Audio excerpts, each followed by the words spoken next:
Brian Robinson. Brian, I appreciate you taking the time, and tell us more about why this group came together. Thank you, Chris. It's good to be with you again after being with you in Atlanta this summer for the debate.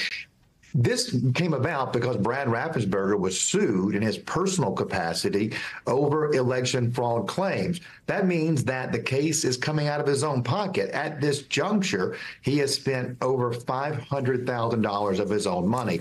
So with that as an inspiration, some allies of Secretary Raffensperger have put together this fund, and they're raising money for it now to defend election workers if they are sued in this way, where they have to pay for it out of their own pocket. Most election workers don't have the resources that Secretary Raffensperger does personally.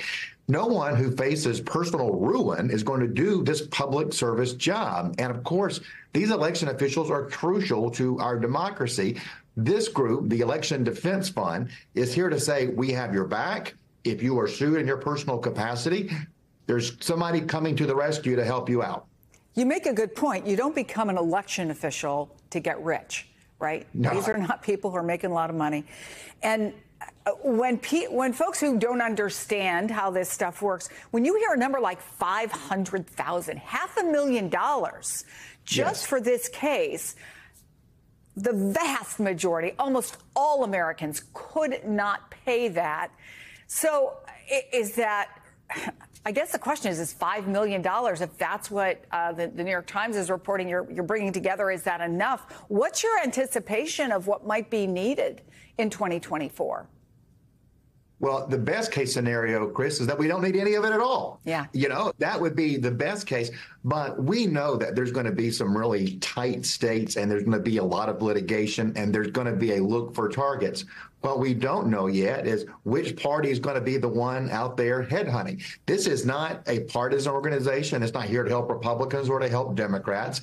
It doesn't matter who's attacking election workers, whether it's Republicans or Democrats or somebody else. We're here to help those election officials. We don't know just yet, we probably won't know till the end of next week, the scale of the need. This organization is focused first on Georgia because we here were the smallest percentage margin in 2020, and obviously we were the focus coming out of that election.